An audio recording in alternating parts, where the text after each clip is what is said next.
এই মুহূৰ্তৰ এক ব্ৰেকিং নিউজ জনা বিচাৰিছো। অসম বিধানসভালৈ ভাৰতীয় জনতা পাৰ্টি এগৰাকী হিন্দু বাংলাদেশীক আনিছে। 1986 চনত ভাৰতলৈ অহা এগৰাকী লোকক বিধায়ক পাতিছে ভাৰতীয় জনতা পাৰ্টি আৰু উপ নিৰ্বাচনত টিকট দি অসম বিধানসভালৈ আনিছে ভাৰতীয় জনতা পাৰ্টি। এই গুৰুতৰ অভিযোগ উত্থাপন কৰিছে বিধায়ক অখিল গগৈ।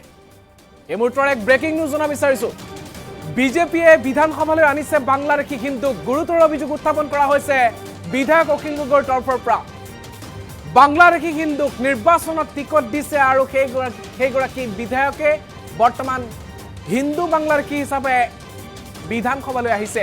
ধলাই সমষ্টিৰ বিজেপি বিধায়কজন 1986 চনত অসমলৈ অহা আৰু সেইগৰাকীকে টিকট প্ৰদান কৰিছিল ভাৰতীয় জনতা পাৰ্টিয়ে উপ নিৰ্বাচনত। এই বিস্ফোৰক অভিযোগ আনিছে শিৱসাগৰৰ বিধায়ক ৰাইজৰ দলৰ সভাপতি অখিল গগৈয়ে। অসমত বহু হিন্দু বাংলাদেশীক সুমুৱাই ৰাখিছে এই চৰকাৰখনে। ডক্টৰ হিমন্ত বিশ্ব শৰ্মাই মাত্ৰ 8 জনে কাৰ জৰিয়তে নাগৰিকত্ব পোৱাৰ কথা কয়, কিন্তু 8 জনে নহয়, ধলাই সমষ্টিৰ বিধায়কজনৰ দৰে বহুতকে বৰ্তমান অৱস্থাত অসমত স্থান দিয়া হৈছে। হিন্দু বাংলাদেশীৰে ভৰি পৰিছে অসম। বিস্ফোৰক অভিযোগ উত্থাপন কৰা হৈছে। ভাৰতীয় জনতা পাৰ্টিয়ে 2024 চনৰ উপ নিৰ্বাচনত বৰাকৰ ধলাই সমষ্টিৰ বিধায়কগৰাকী যিগৰাকী এগৰাকী হিন্দু বাংলাদেশী বুলি গুৰুতৰ অভিযোগ উত্থাপন কৰিছে ৰাইজৰ দলৰ সভাপতিয়ে। আৰু হিন্দু বাংলাদেশীক টিকট প্ৰদান কৰি নিৰ্বাচনী বৈতৰণি পালন কৰিছে ভাৰতীয় জনতা পাৰ্টিয়ে। আৰু সেইগৰাকী হিন্দু বাংলাদেশীক টিকট প্ৰদান কৰাৰ পিছতে জয়ী হৈ আহিছে আৰু সেই কথা বৰাকৰ সকলো মানুহে জানে। এই বিস্ফোৰক অভিযোগ উত্থাপন কৰিছে সংবাদমেলত অখিল গগৈয়ে।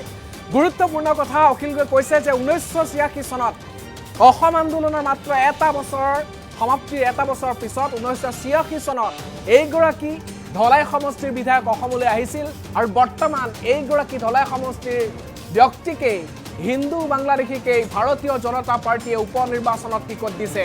সেইগৰাকী এতিয়া অসম বিধানসভালৈ আহিব।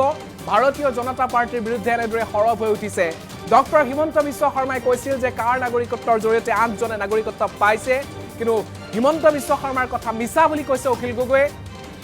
অখিল গগৈয়ে কৈছে 8 জনে নহয়, এনে বহু ধলাই সমষ্টিৰ বিধায়কজনৰ দৰে এনে বহু লোক বাংলাদেশীৰে বৰ্তমান অসম ভৰি পৰিছে। এই মুহূৰ্তত আমি সংবাদমেলত অখিল গগৈয়ে কি কৈছে বিস্ফোৰক অভিযোগ আমি আগবঢ়াইছো পোনপটীয়াকৈ। এতিয়া বিজেপিয়ে কৈছে, হিমন্ত বিশ্ব শৰ্মাই কৈছে যে কাখন অহাৰ পাছতো অসমত অকল 8 জন মানুহে নাগৰিকত্ব পাইছে। আৰে যদি 8 জন মানুহকে নাগৰিকত্ব দিব লাগে তেতিয়াহ'লে তোমালোকে আইন এখন আনিছা কিয়?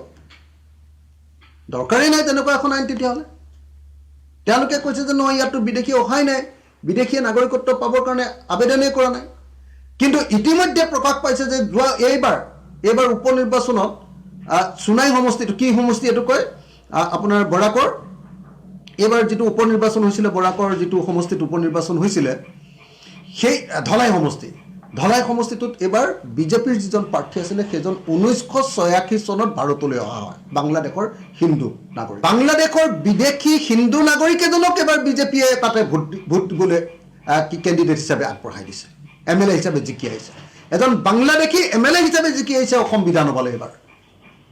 এই কথাটো গোটেই বৰাক উপত্যকাৰ সকলো মানুহে জানে। অৰ্থাৎ এনেকুৱা বহুত বাংলাদেশী অসমত এনেকৈ সোমাই আছে হিন্দু বাংলাদেশী, কিন্তু তেওঁলোকে গোটেই অসমৰ মানুহৰ যিটো কা বিৰোধী প্ৰতিবাদ, সেই প্ৰতিবাদৰ ওচৰত ভয় খায় তেওঁলোকে কোনো পধ্যে কাখনত ৰেজিষ্টাৰ কৰিবৰ কাৰণে কাখনৰ জৰিয়তে নিজকে বিদেশী বুলি ভাৰতৰ মানুহৰ সন্মুখত মুখ উলিয়াবলৈ ভয় কৰিছে। সেইকাৰণে মই ভাবোঁ যে যদি সঁচাকৈ কাখনৰ জৰিয়তে কোনো নাগৰিকক নাগৰিকত্ব দিবই নোৱাৰে, বিদেশী নাগৰিকত্ব নাপায়, তেতিয়াহ'লে কাখন উঠাই ল'লে হ'ল, অসমত দৰকাৰ নাই। আপোনালোকে এতিয়া বিজেপিয়ে কৈছে, হিমন্ত বিশ্ব শৰ্মাই কৈছে যে কাখন অহাৰ পাছতো অসমত অকল 8 জন মানুহে নাগৰিকত্ব পাইছে। আৰে যদি 8 জন মানুহকে নাগৰিকত্ব দিব লাগে তেতিয়াহ'লে তোমালোকে আইন এখন আনিছা কিয়? দৰকাৰেই নাই তেনেকুৱা এখন আইন। তেতিয়াহ'লে তেওঁলোকে কৈছে যে নহয়, ইয়াততো বিদেশী অহাই নাই, বিদেশীয়ে নাগৰিকত্ব পাবৰ কাৰণে আবেদনেই কৰা নাই।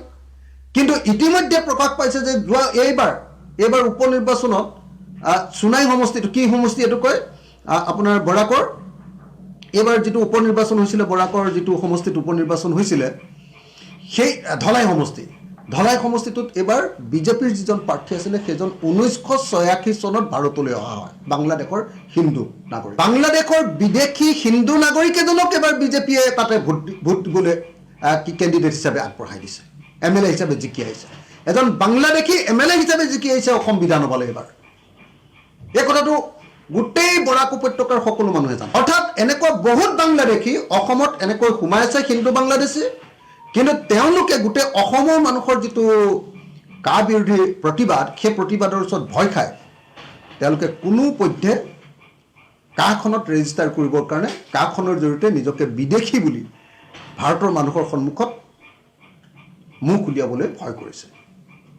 সেইকাৰণে মই ভাবোঁ যে যদি সঁচাকৈ কাখনৰ জৰিয়তে কোনো নাগৰিকক নাগৰিকত্ব দিবই নোৱাৰে, বিদেশী নাগৰিকত্ব নাপায়, তেতিয়াহ'লে কাখন উঠাই ল'লে হ'ল, অসমত দৰকাৰ নাই।